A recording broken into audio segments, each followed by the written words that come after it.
সুপ্রিয় দর্শক, সবাইকে আসসালামু আলাইকুম। আমরা গতকাল 2024 সালকে বিদায় দিলাম এবং আজকে 2025 সালে প্রবেশ করলাম। প্রথমেই 2024 সালে সমস্ত দুঃখ কষ্টকে ভুলে গিয়ে 2025 সালটা আমাদের সবার জন্য এক সুন্দর কিছু বয়ে নিয়ে আসবে, সেই প্রত্যাশায় সবাইকে শুভেচ্ছা এবং আমাদের বিবেক বার্তায় স্বাগত জানাচ্ছি।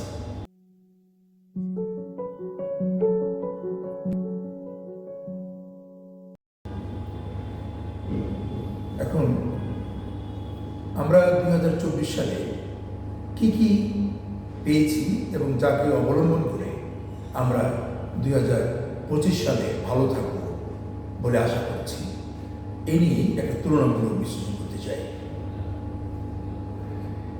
2024 সালের উল্লেখযোগ্য ঘটনাগুলির মধ্যে হচ্ছে শেখ হাসিনার স্বৈর শাসনের অবসান, অন্তর্বর্তীকালীন সরকারের গঠন, আর এই অন্তর্বর্তীকালীন সরকারকে নিয়েই আমরা 2025 সালে প্রবেশ করেছি। এখন 2024 সালের এই অন্তর্বর্তী সরকারের গঠন, তার কর্মপ্রণালী এ নিয়ে কিছু আলোকপাত করে 2025 সালের কিছু দিক নির্দেশনামূলক কথা বলতে চাই আমাদের একান্ত উপলব্ধি থেকে। জনাব ডক্টর মোহাম্মদ ইউনূসের নেতৃত্বে অন্তর্বর্তীকালীন সরকার 2024 সালের অগাস্ট মাসে গঠিত হয়।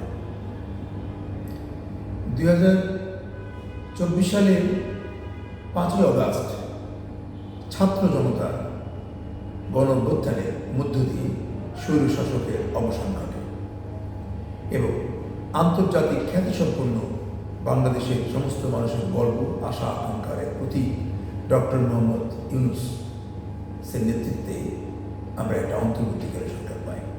এখন এই সরকারটার গঠন নিয়ে কিছু কথা বলতে চাই। প্রথমত, এদেশের ছাত্র জনতা এই অভ্যুত্থান করে ছাত্র জনতাই জনাব ডক্টর মোহাম্মদ ইউনূসকে অন্তর্বর্তীকালীন সরকারের প্রধান উপদেষ্টা হিসেবে নিয়োগ দিলেন। আর 2025 সালে এসে আমরা আজকে প্রথম দিনই যখন আমরা 24 সালের দিকে ফিরে তাকাই, তখন দেখি অল্প সময়ের মধ্যেই এই সরকার খুব দ্রুত তাদের গ্রহণযোগ্যতা হারাচ্ছেন এবং খুব দ্রুতই মানুষ আশাহত হচ্ছে।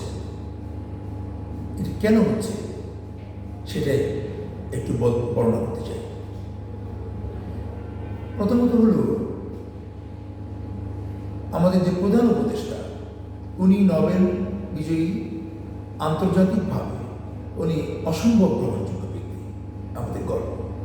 কিন্তু এই ব্যক্তিটিকে কিভাবে মর্যাদা দিতে হবে আমরা হয়তো এটা পারি নাই। আবার পাশাপাশি আমাদের সাথে উনি কি আচরণ করবেন, কিভাবে একটা শক্তিশালী সরকার গঠন করবেন, এই ব্যাপারে দেশের মানুষ এবং দেশের প্রচলিত রাজনীতি রীতিনীতির সম্যক জ্ঞান না থাকার কারণে উনি ক্রমশই সেখানে ব্যর্থতার দিকে যাচ্ছেন বলে মনে হচ্ছে।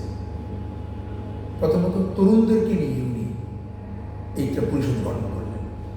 একদিকে তরুণ, অন্যদিকে বার্ধক্যে নুয়ে পড়া মানুষ, মাঝামাঝি কিছুই নেই। তার মধ্যে আছে আঞ্চলিকতার প্রভাব, সব কিছু মিলিয়ে একটা হজবর অবস্থা।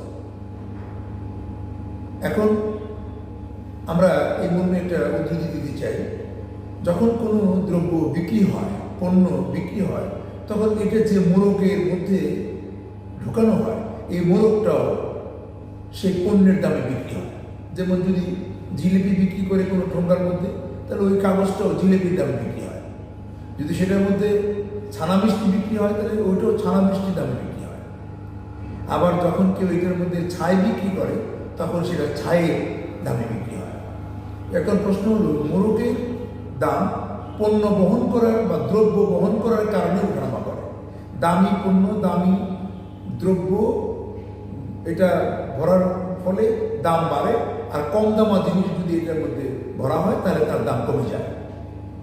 এখানে এই কথাটি বলতে চাই, এই জন্যই আমাদের প্রধান উপদেষ্টা অত্যন্ত উঁচু মাপের দামি ব্যক্তি, কিন্তু দুর্ভাগ্যজনক বলে সত্য উনি অনেক কম দামা মানুষের মোড়কে আবদ্ধ হয়েছেন। বিশেষ করে যে সমস্ত তরুণরা যে হটকারী কথা বলছে, এক এক দিন এক এক কথা বলছে, এক এক দিন এক একভাবে আসছে। আর আমাদের প্রধান উপদেষ্টার পরিস্থিতি হয়ে গেছে এরকম যে আমাদের গ্রামের ভাষায় বলে, মরলের বাড়িতে থাকি মরছে মরলের মা, লগে লগে না কানলে যে উপায় দেখি না। এর মানে হলো কোনো এক মরলের বাড়িতে এক দরিদ্র মানুষ থাকবে, মরলের মা মারা যাওয়ার পরে মরল কান্নাকাটি করতেছে। এখন মরলের সাথে যদি সে কান্নাকাটি না করে তাহলে মরল হয়তো তাকে বাড়িতে থাকতেই দিবে না। কিন্তু মরলের মা তাদের সাথে অনেক খারাপ আচরণ করার ফলেও সে মরলের সাথে কান্নাকাটি করতেছে, কেননা এই বাড়িতে থাকার জন্য। ঠিক আমাদের অন্তর্বর্তীকালীন সরকার সমন্বয়কদের দাবারের কারণে, সবসময় তারা সমন্বয়কদের মন জুগিয়ে চলার কারণে ব্যাপারটা অনেকটা এরকম হয়ে গেছে যে সমন্বয়কদের বাড়িতে থাকি, সমন্বয়কদের ইচ্ছা মতো যদি না চলে তাহলে তাদের উপদেষ্টাই থাকবে না, উপদেষ্টার পদেই থাকবে না। ব্যাপারটা এরকম হয়ে দাঁড়িয়েছে, এটা আমরা ইতিমধ্যে দেখতে পাচ্ছি। আর বিশেষ করে আওয়ামী সরকারের সাথে এই বর্তমান অন্তর্বর্তীকালীন সরকারের বেশ কিছু বিষয়ে ইতিমধ্যেই সাদৃশ্য পরিলক্ষিত হয়েছে। আওয়ামী লীগের সময়ে বালিশ কাণ্ড নিয়ে অনেক হইচই করেছিল, নিশ্চয়ই আপনাদের মনে আছে, বালিশের দাম নিয়ে।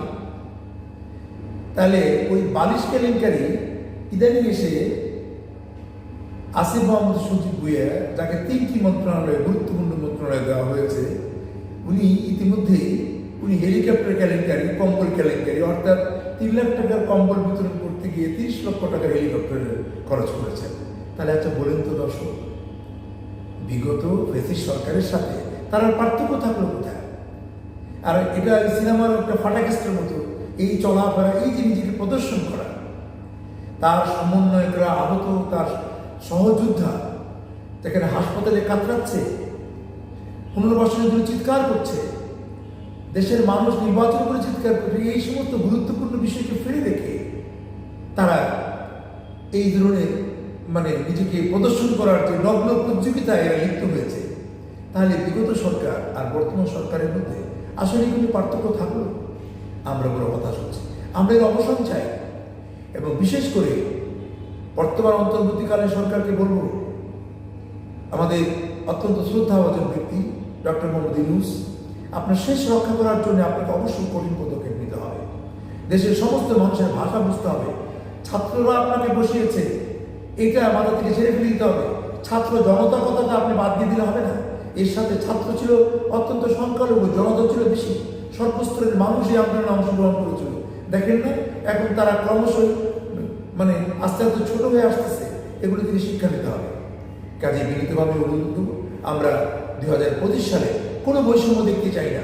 সবাই কাঁধে কাঁধ মিলিয়ে বিবেকের বিশ্বস্ত অবস্থান থেকে, বিবেকের জাগ্রত অবস্থান থেকে আমরা সবাই ত্যাগী হই, দেশকে ভালোবাসি এবং 2024 সাল থেকে বয়ে নেওয়া দুঃখ, কষ্ট, কালো অর্থাৎ যত সংকীর্ণতা আছে সব কিছুকে পরিত্যাগ করে আমরা সবাই গ্রেট, আমরা মহান দায়িত্ব পালন করতে চাই। সেটার জন্য সবার প্রতি অনুরোধ থাকবো। সবাই ভালো থাকেন, সুস্থ থাকেন। আল্লাহ হাফেজ।